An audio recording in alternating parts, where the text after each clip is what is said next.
kasih untuk penyertaan-Mu yang sempurna di dalam kehidupan kami. Kami akan menikmati berkat firman Tuhan yang akan diberitakan. Tolong hamba-Mu yang tidak punya apa-apa dan juga jemaat Tuhan yang akan menerimanya. Dan biarlah hati kami dituntun, jiwa kami dituntun kepada air yang tenang. Kalau selama ini mungkin hidup kami penuh dengan kekeringan, kami merasa lapar dan haus akan firman, kami membutuhkan Engkau sebagai air hidup. Saya mempersilahkan jemaat untuk minta kepada Tuhan Yesus air hidup itu untuk menyegarkan saudara pada siang hari ini. Mintalah kepada Tuhan air hidup yang tidak pernah berhenti mengalir. Apabila saudara lapar dan tidak ada satupun yang dapat memuaskan lapar saudara, datanglah kepada Kristus sang roti hidup, roti dari surga itu, untuk memberikan engkau kepuasan. Dan apabila engkau letih, lesu, berbeban berat, datanglah kepada Kristus. Dia akan memberikan kelegaan kepadamu. Dan biarlah siang hari ini hati kita, mata kita tertuju kepada Kristus sebagai sumber segala sesuatu. Terima kasih Tuhan untuk penyertaan-Mu yang sempurna di dalam kehidupan kami. Dan kami siapkan jiwa, hati kami, konsentrasi kami untuk mendengarkan firman hidup pada siang hari ini. Di dalam nama Tuhan Yesus Kristus kami berdoa dan bersyukur. Amin. Jemaat Tuhan sudah nengok kanan kiri? Ya, katakan saya senang engkau ada di sini sambil kita kasih salam kanan kiri. Silakan. Puji Tuhan.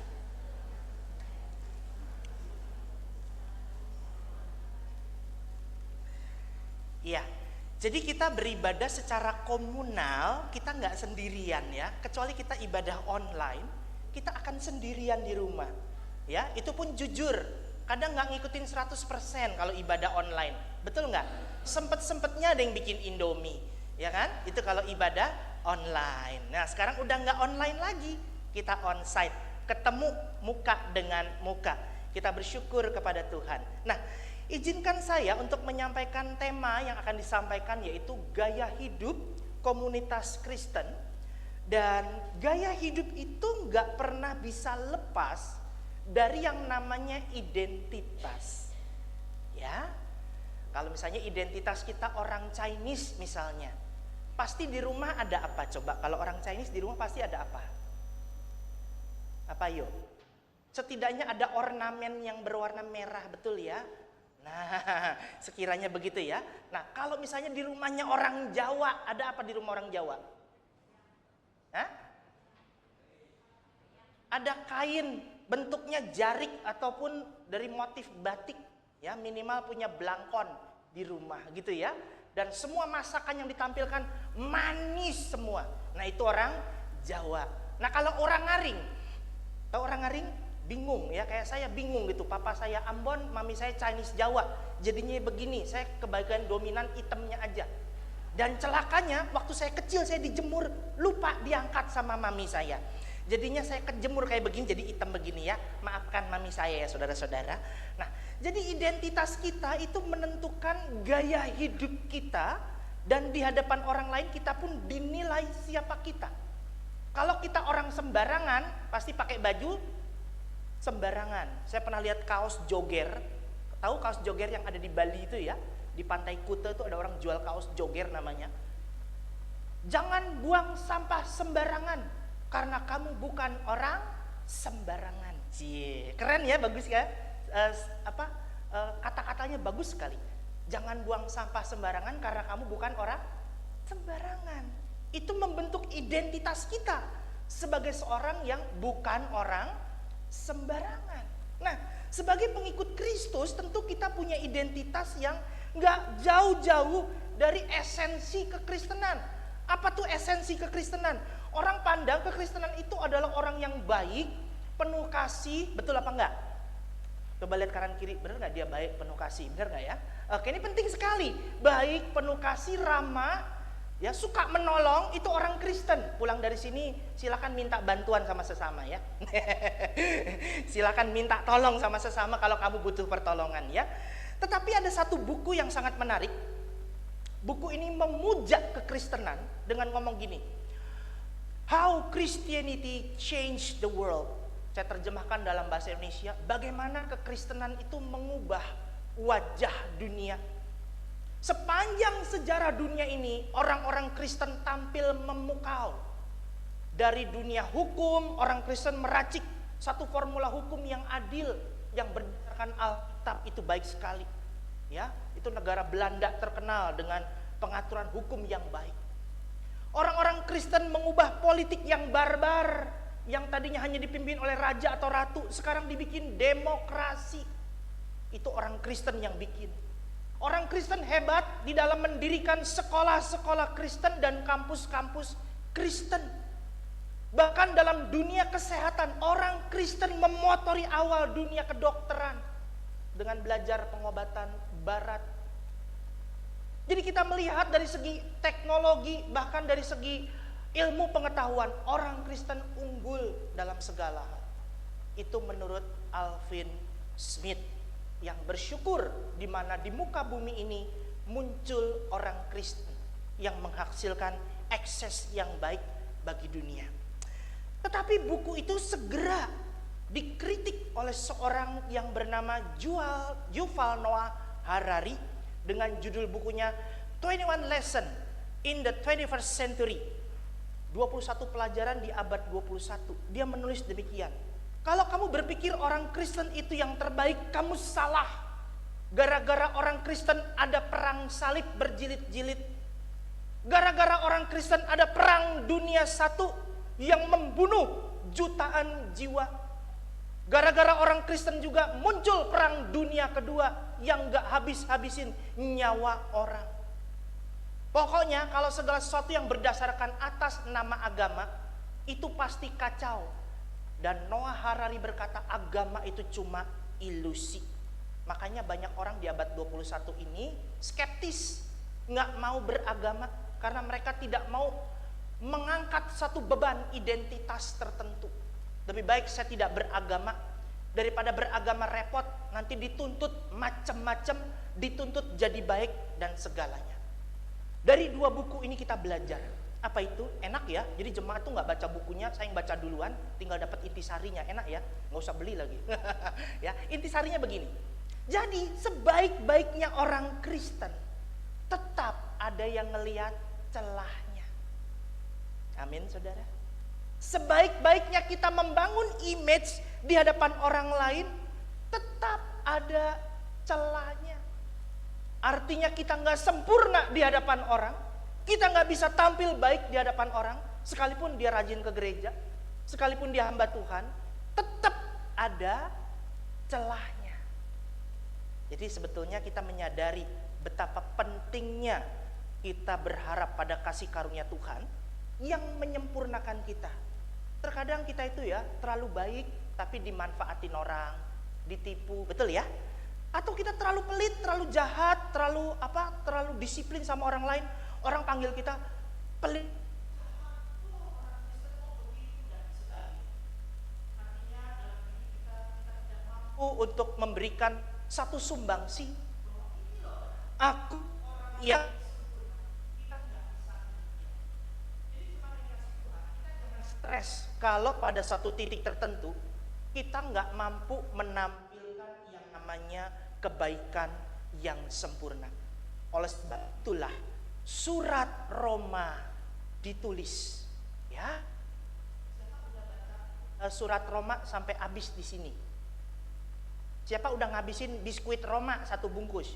Biskuit habis, surat belum gitu ya. Jadi surat esensinya saya kasih juga 3 hal.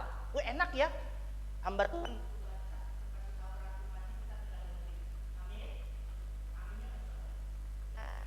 Ini.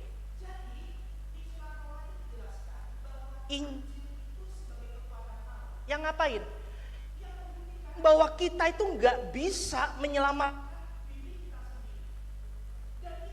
keselamatan dari Tuhan itu adalah kekuatan Allah yang menyelamatkan, bukan kekuatanmu dan kekuatanku. Itu surat Roma.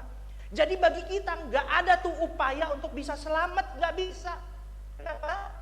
Kita nggak bisa selamatkan diri kita sendiri. Makanya Tuhan perlu selamatkan kita. Yang menyelamatkan Tuhan atau kita? Tuhan. Itu Injil. Injil artinya menempat pusat keselamatan kita bersumber dari Allah. Yang kedua, kita ini berdosa. Saking berdosanya nggak bisa baik di hadapan Tuhan maupun di hadapan manusia. Kita kalau membangun image positif selalu ada celahnya. Karena apa? Roma 3:23 mengatakan semua orang besar kecil, baik yang masih di dalam kandungan atau yang sudah jatuh bayi dalam kandungan sudah jatuh dalam dosa.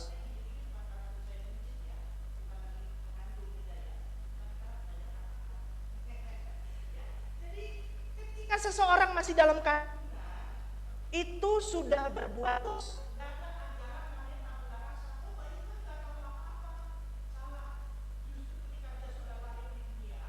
Sebagai janin, dia sudah jatuh dalam dosa. Nangis, betul ya? Kenapa? Kira-kira bahasanya bayi romanis gimana? Suek, gua lahir di dunia yang berdosa. Bisa begitu kali kira-kira ya? Ampun, gitu ya, kira-kira begitu ya. Nah, ini yang terjadi kepada bayi-bayi yang menangis. Dia menangis karena dilahirkan dalam dosa. Yang tidak esensi dari kitab Roma, bahwa segala sesuatu itu dari Allah, oleh Allah, dan untuk kemuliaan Allah. Jadi kita ini dari Allah, kita jatuh dalam dosa seizin Allah. Seizin Allah loh, pulang dari sini tuh. Tuhan tahu kita bikin dosa apa? Setelah kita keluar dari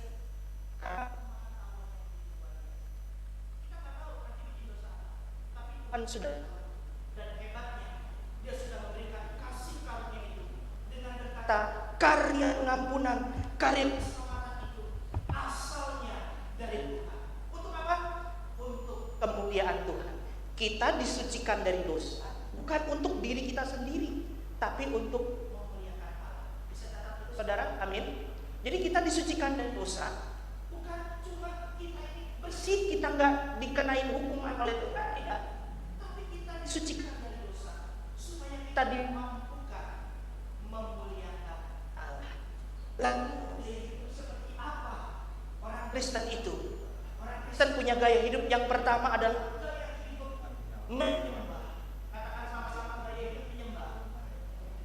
Kurang keras, gaya hidup menyembah. Kenapa kita punya gaya hidup menyembah? Yuk kita baca sama-sama dalam Roma 12 ayat 1.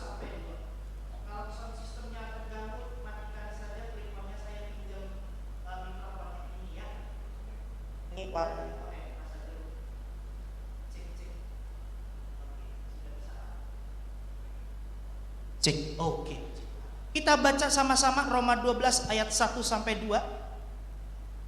Karena itu saudara-saudara, demi kemurahan Allah aku menasehatkan kamu supaya kamu mempersembahkan tubuhmu sebagai persembahan yang hidup, yang kudus dan yang berkenan kepada Allah. Itu adalah ibadahmu yang sejati. Janganlah kamu menjadi serupa dengan dunia ini, tetapi berubahlah oleh pembaharuan budimu, sehingga kamu dapat membedakan mana kehendak Allah, apa yang baik, yang berkenan kepada Allah, dan yang sempurna. Di kalimat pertama itu ada kata kemurahan Allah. Saudara, 12 ayat 1, demi kemurahan Allah. Gara-gara kemurahan Allah kita disuruh mempersembahkan hidup yang kudus sebagai ibadah yang sejati. Jadi kalau dibuat denah, dibuat bagannya seperti ini. Yang pertama muncul adalah kemurahan Allah yang memampukan kita untuk memberi respons menyembah. Ya, menyembah di mana? dalam rumah ibadah ini, dalam rumah persekutuan ini, kita diberi kemampuan untuk merespons kemurahan Allah dengan beribadah secara ritual. Ibadah secara apa? Ritual. Kenapa ritual? Tadi ada urutannya ya, votum, sambutan, pengakuan dosa. Habis pengakuan dosa kita nyanyi pujian kepada Tuhan. Itu ritual. Sama, setiap pagi kita punya ritual. Siapa sih setiap pagi punya ritual? Bangun pagi dibangunin alarm handphone, betul ya? Ritualnya begitu kan? Terus kita kemana? Kita doa di toilet, ya sambil setengah sadar, betul? Antara nginjek bumi sama nggak nginjek bumi. Kita toilet lama gitu bengong, ya. Terus ngapain lagi? Kita keluar dari toilet, kucek mata sebentar, jam berapa ya? Nah, baru kita mulai aktivitas. Itu ritual namanya, betul ya? Itu namanya ritual. Nah, ritual di gereja juga sama. Itu namanya penyembahan ritual. Nah, setelah dari gereja, setelah kebaktian, di ayat kedua kita diutus untuk tidak serupa dengan dunia ini. Tadi baca di ayat kedua, janganlah engkau menjadi serupa dengan dunia ini. Ada nggak kalimatnya di ayat yang kedua? Ada nggak? Ada. Jadi sebetulnya yang namanya penyembahan itu bukan cuma terjadi di gereja, tapi penyembahan juga terjadi di luar gereja. Saudara jelas sampai sini? Ya, penyembahan terjadi di dalam gereja, juga terjadi di luar gereja. Supaya apa? Kita nggak jatuh dalam dosa yang satu yang namanya dualisme. Apa namanya saudara? Dualisme. Dualisme tuh gini. Di gereja kayak malaikat, tapi di rumah kayak setan. Ada yang kayak gitu? Coba lihat kanan kiri, kayak kamu kayak gitu nggak? Ya, di rumah, di gereja suci, ngomongnya shalom, ya, tapi di rumah ngomongnya kebun binatang. Ada? Ada. Itu namanya dualisme. Di gereja rajin kasih persembahan, tapi di rumah sama saudara sendiri pelitnya minta ampun. Ada? Ada. Di sana sini banyak gitu ya. Jadi yang terjadi, kita tidak menyembah secara aktual, yaitu terjadi di luar penyembahan gereja. Tanpa kita sadari, Tuhan itu selalu menampilkan kemurahannya. Jadi untuk menghindari dualisme kita mesti sadar, oh Tuhan sudah menyatakan kemurahannya, Tuhan adalah hostnya, dan saya dan saudara adalah partisipannya. Amin.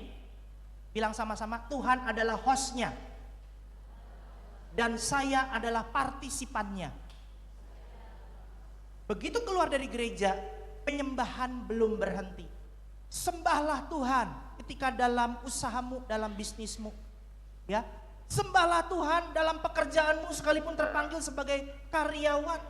Sembahlah Tuhan sebagai ibu rumah tangga. Sembahlah Tuhan sebagai seorang suami yang baik.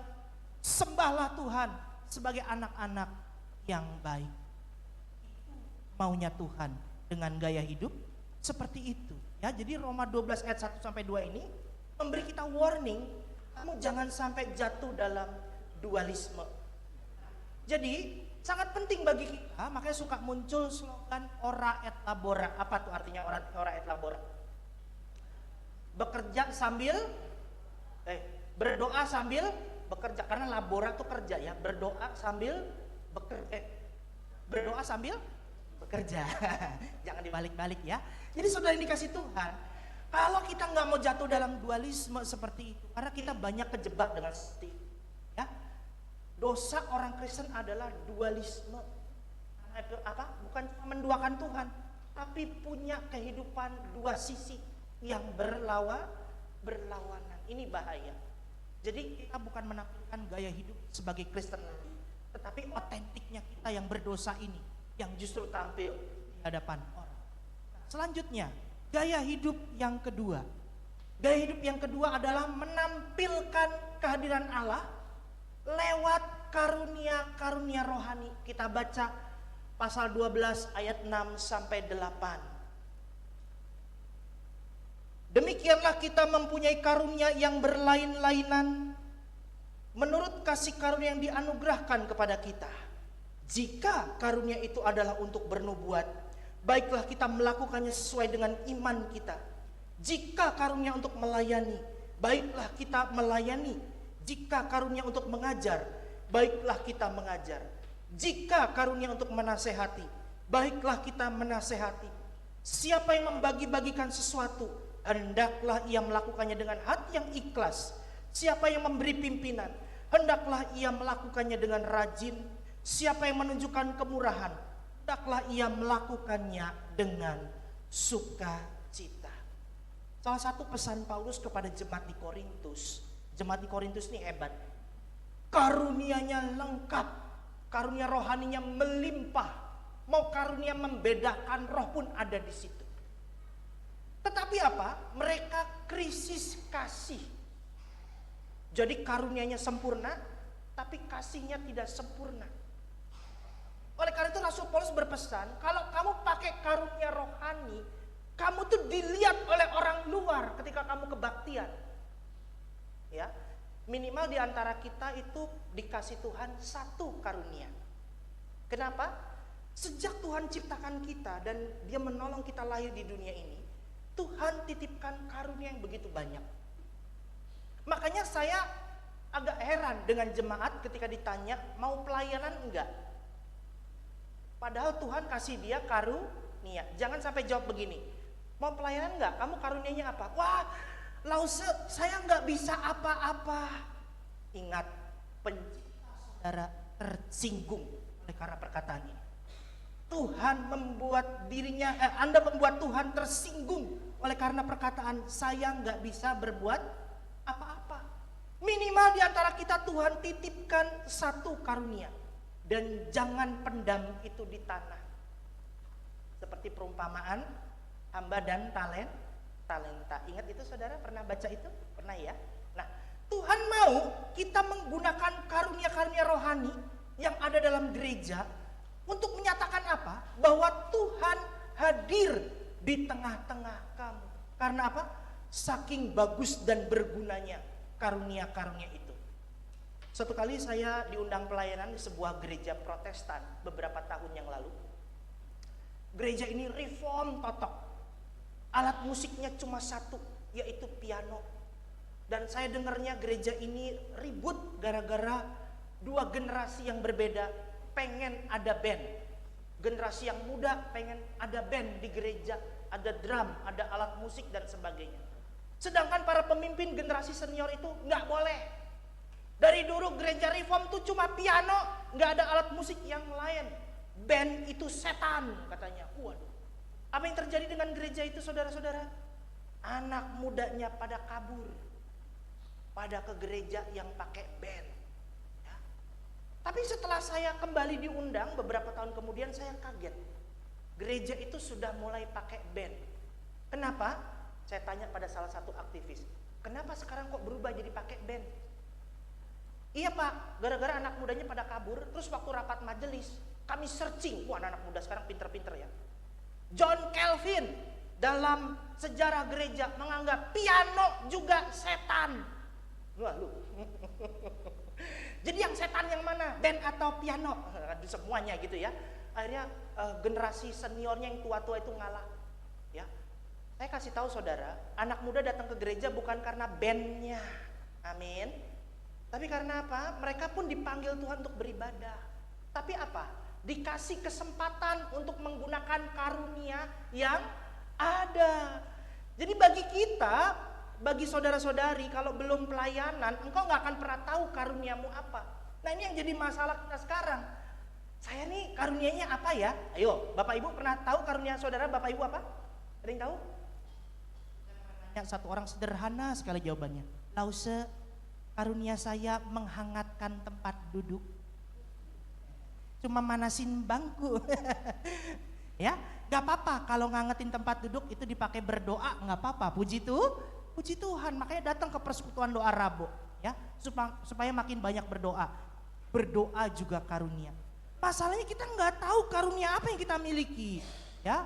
Saudara pengen tahu karunia apa yang saudara miliki? Gimana caranya? Nih, ikut pelayanan, biar tahu karunianya apa. Amin. Ikut pelayanan. Waduh, lihatin juga. Ternyata yang pelayanan juga parah ya. Maksudnya banyak yang mundur dari pelayanan, pada nggak mau pelayanan lagi, pada pahit. Karena pelayanan itu tak seindah yang dibayangkan. Justru salah. Kalau kita mundur dari pelayanan, kita akan berpikir, kalau gitu karunia yang Tuhan titipkan sia-sia dong. Padahal karunia yang diberikan Tuhan itu untuk menunjukkan Tuhan itu hadir di tengah-tengah kita. Dan Tuhan memberikan kita karunia yang lengkap dan saling menopang. Itu namanya tubuh Kristus, saudara. Ada yang jadi tangan, ada yang jadi kaki, ada yang jadi bagian anggota tubuh lainnya. Dan semuanya penting. Amin. Semuanya penting. Ya, saya pernah sampaikan di Komisi Wanita, gereja GKR Gedong gak anti sama bahasa roh, enggak. GKR Gedong anti sama bahasa roh palsu. Yang ngeri ya. Masalahnya kita bisa bedain yang asli sama palsu enggak? Kalau duit asli sama palsu, oh pinter. Oh duit palsu, nggak bisa nih. Uang asli, oh tahu. Tapi kalau karunia asli, karunia palsu, bisa bedain? Bisa. Kadang susah bedainnya. Kalau ke gereja-gereja yang bebas tuh bahasa rohnya, coba cek.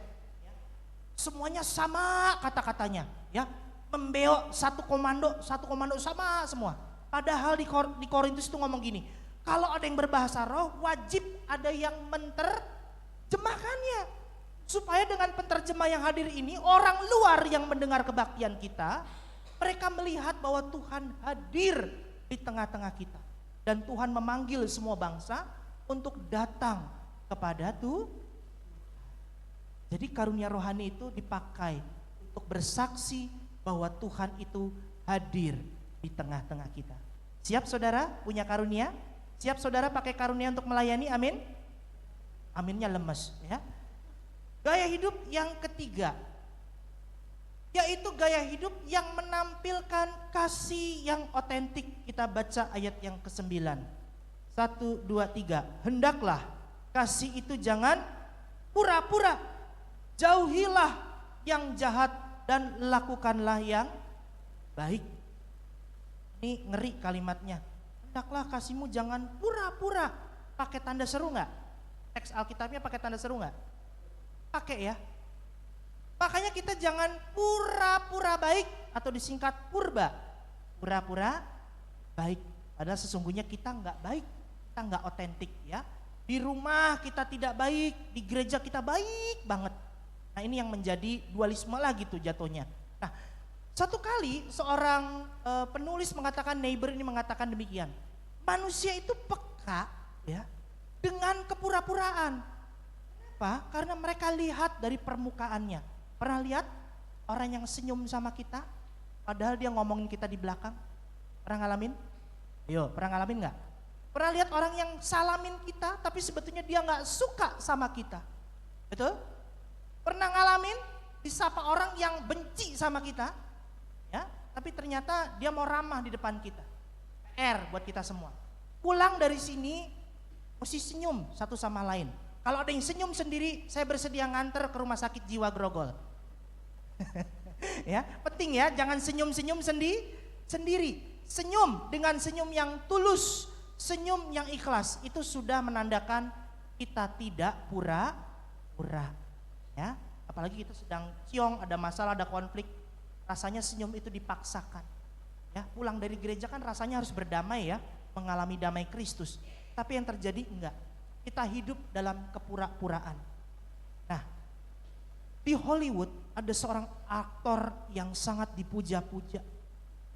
DC Comics ini sangat menghargai aktor ini. Namanya Heath Ledger. Dia berperan sebagai Joker, pura-pura jadi Joker dalam film The Dark Knight.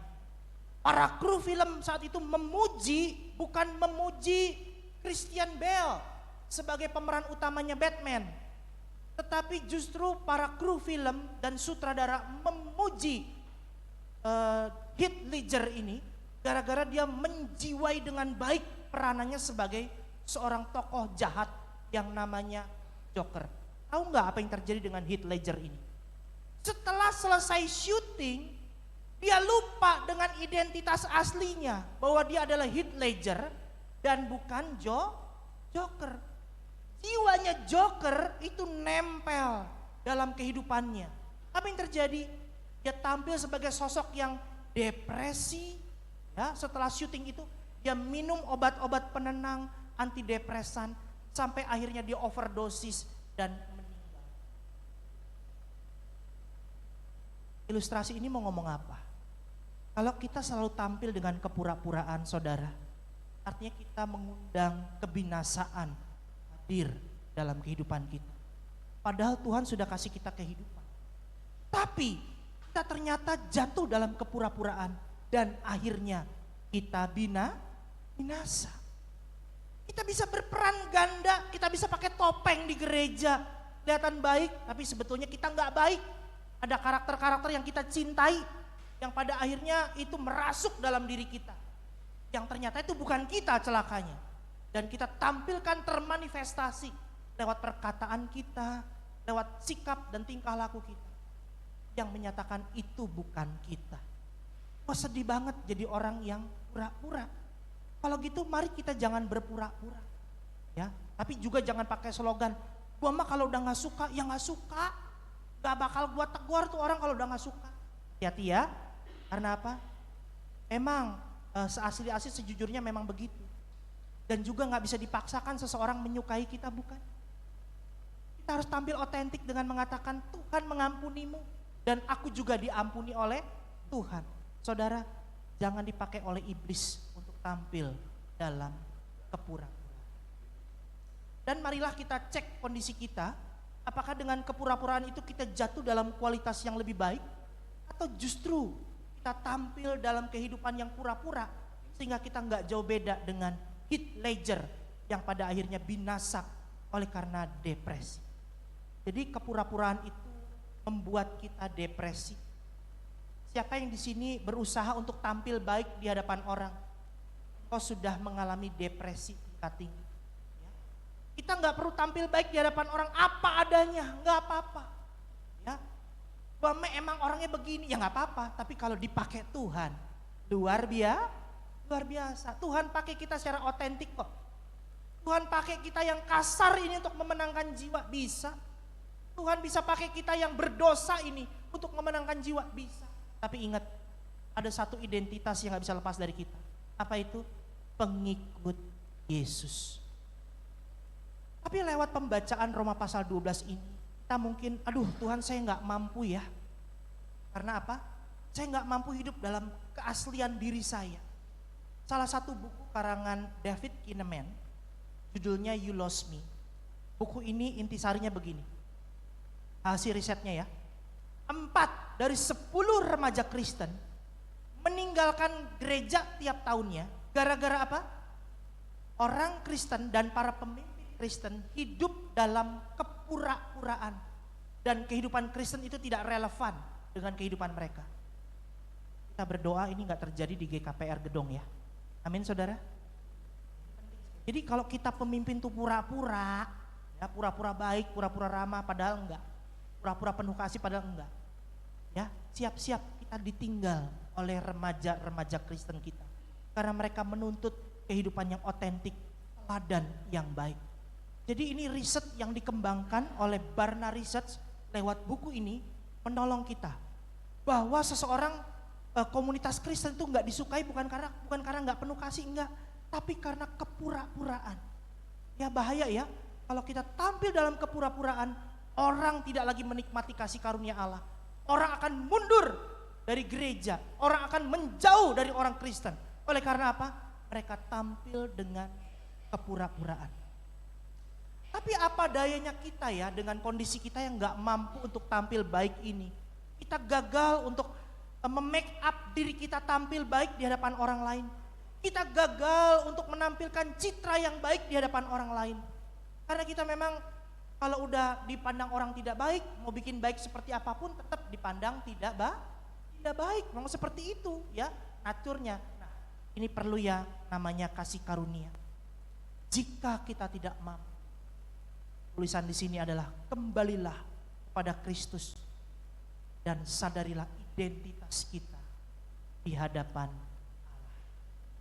Saudara, jadi berita baiknya adalah memang firman Tuhan dalam Roma 12 ini seolah-olah membebani kita dengan beban baru. Seolah-olah perintah ini sulit untuk dilakukan. Tetapi ketika kita berkata, Tuhan aku enggak sanggup, aku enggak mampu. lihatlah kepada Kristus. Kalau Tuhan perintahkan, berarti Tuhan akan memampukan kita. Amin saudara. Kalau Tuhan perintahkan dan kita nggak mampu, kembalilah kepada kasih karunia akan Kristus yang mampu menolong engkau dan aku. Amin. Selamat menikmati identitas di dalam Kristus. Selamat menikmati tugas-tugas membawa identitas di dalam komunitas. Saya mengajak jemaat untuk menyanyi sebuah lagu tentang identitas kita. Coba buka 1 Petrus 2 ayat 9. Coba buka sama-sama 1 Petrus 2 ayat 9. Udah ketemu saudara? Biar cepat. Ya, 1 Petrus 2 ayat 9 ngomong apa? Udah ketemu? Kita baca 1, 2, 3. Tapi bangsa yang imamat yang bangsa yang umat kepunyaan yang tuh lanjutin. Terus dari gelap kepada terang yang untuk memberitakan perbuatan-perbuatannya yang saya mengajak kita berdiri nyanyi lagu ini sama-sama.